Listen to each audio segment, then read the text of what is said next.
YouTubers, welcome to my channel. Try it yourself. Today's project to find a coolant leak in my coolant system. At this point I'm not exactly sure where it is. If you follow in my channel, you know that this is a rebuilt vehicle and some of the stuff is was damaged before and somehow was repaired or replaced. Some of the stuff I already know that it's missing, so basically I'm not exactly sure where the problem exists. So I'm gonna remove the whole front end to check every hose, to check alternator, basically to have a good access to everything, to actually take care of it once and for all, because I already replaced an elbow on a EGR valve, and that wasn't the only problem turned out to be. So it happened to me on the road, and I used this thing, black seal stuff, and basically I will see when I remove everything. Basically I will confirm or not if this thing actually helped me to get home or not. But anyway, after I put this thing on, I actually drove about 800 miles to get home, and in the process though I had to add about 2 quarts of the coolant to the system because I started losing it about halfway, and right now it's at least the reservoir is totally empty, so I don't know how much of the coolant is out of the system. And I mean, if the hole is on the bottom of the radiator, very good chance all of it is out. But anyway, I'm home, that's the positive thing, and now I'm just gonna take it apart and see what the problem is. But anyway, before we begin, if this video will be helpful for you, please give me a like for this video, and if you're not subscribed to the channel, please do so.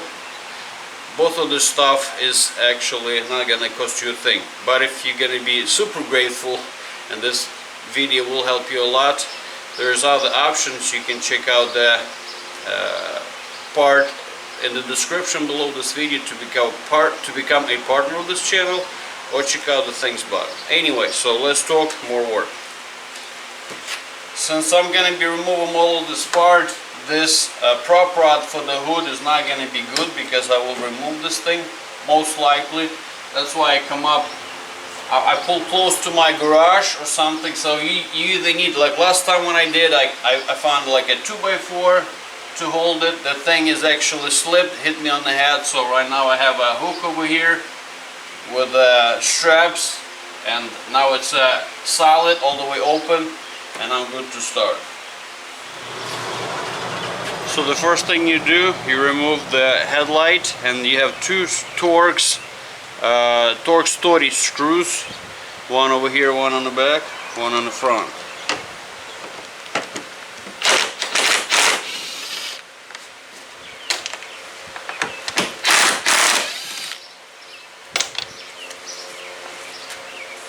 And same thing on the other side.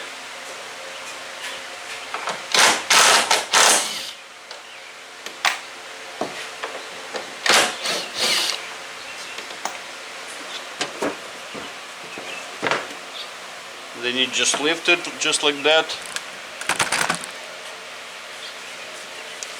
and you disconnect all the plugs by twisting it counterclockwise.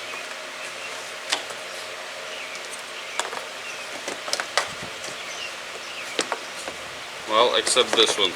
2 like that, and 1 you actually have a clip. So that's it.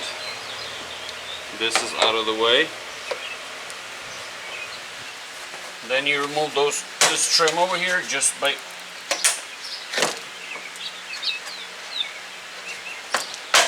popping it just like that. Yeah, to remove these clips over here, you're gonna have to use something like that. This is just the Christmas tree over here.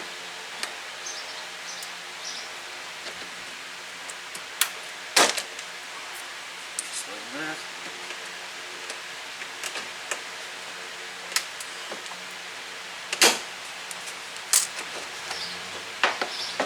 Yeah, so this part a little bit different than the 2015. You're gonna have to use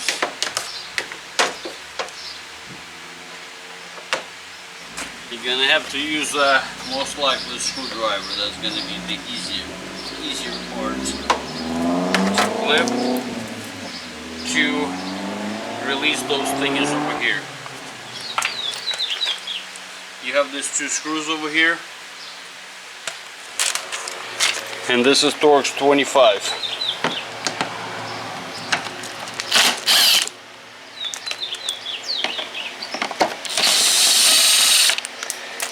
This will release the bumper from the bracket. And two more screws over here.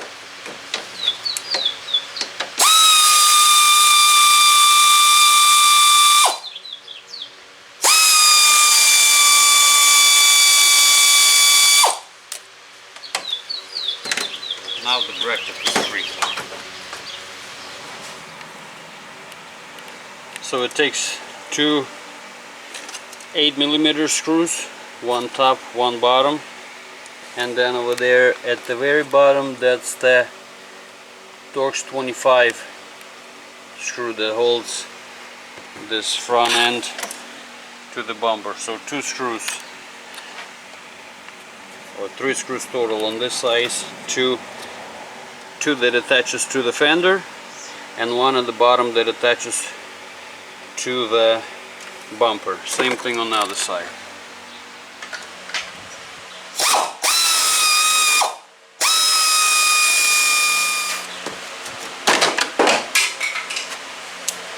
Just like that. This side is free, and now you just do the same thing on the other side. Next thing you do, you remove four 10mm screws, one located here, one located here, 2, 3, and 4, and 5 clips, Christmas trees. 1, 2, 3, 4, and 5. Normally, if you have a new van, there's actually one piece missing on mine. There should be a partial cover that about a foot wide that attached to the bumper on the bottom and to the frame. Mine's missing over here. So again, good or bad, I don't know, because the radiator is actually, this is the cover that protects the radiator from the bottom, from whatever you can catch it. I don't have it over here, but normally I remember for sure it's either 8 or 10mm screws you just remove on the perimeter and just drop that cover. What I have left to do on my thing, remove those caps, and I think I remove those caps. There's a screws over there that hold in the bumper. And last thing, I have to prop this thing, those hooks, before I remove it, because that's the last thing that holding this thing in place. So just take the thinnest screwdriver you have,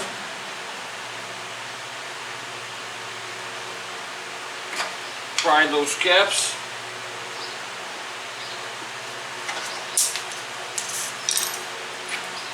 this is 14mm socket.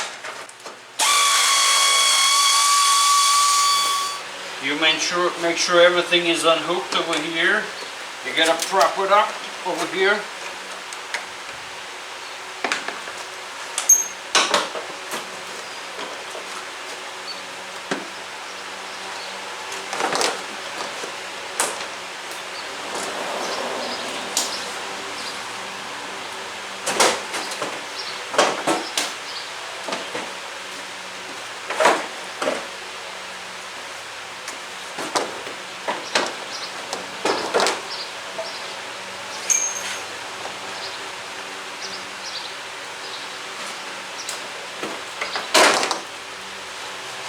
Go.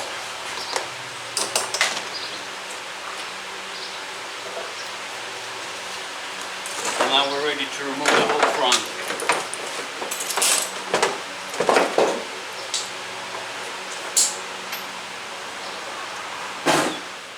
Next step is radiator support. So before we start unbolting, we need to disconnect a few harnesses over here. So this is the horn.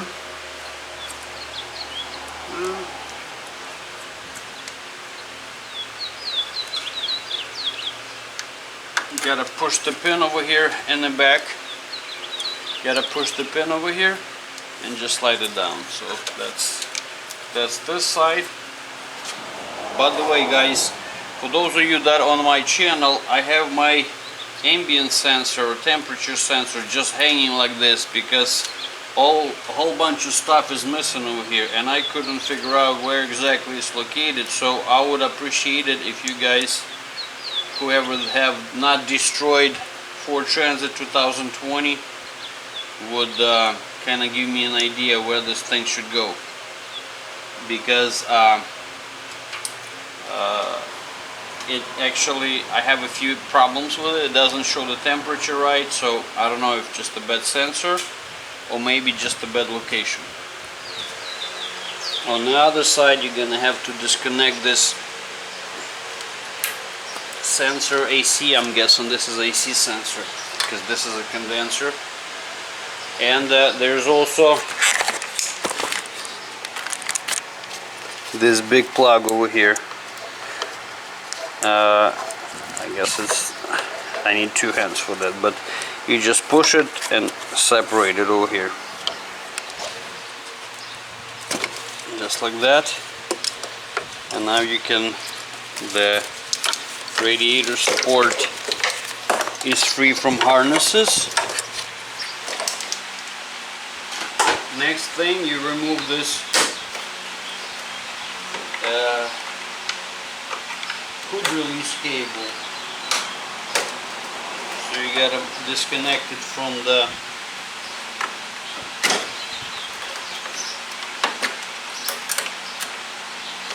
latch, just like that, and leave it rest over here. So now you don't remove the latch itself or harness over here. This will come out together.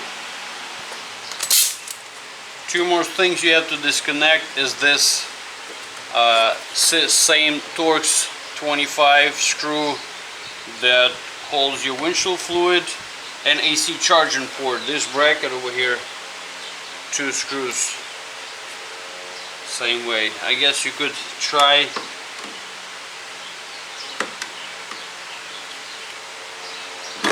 there you go. Actually, no, we're just gonna do it like that. So not this, but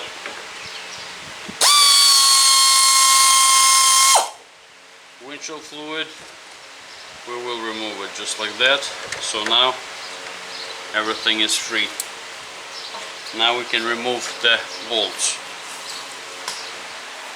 So there is 5 bolts on each side.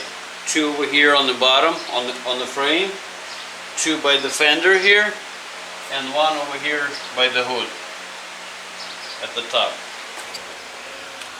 Right here. That's the last one. Same thing on the other side.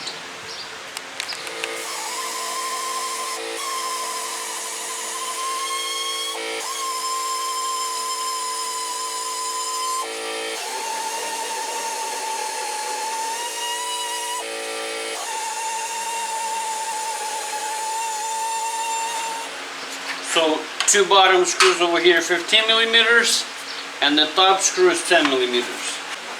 And now we're ready to remove this radiator support. You're just going to have to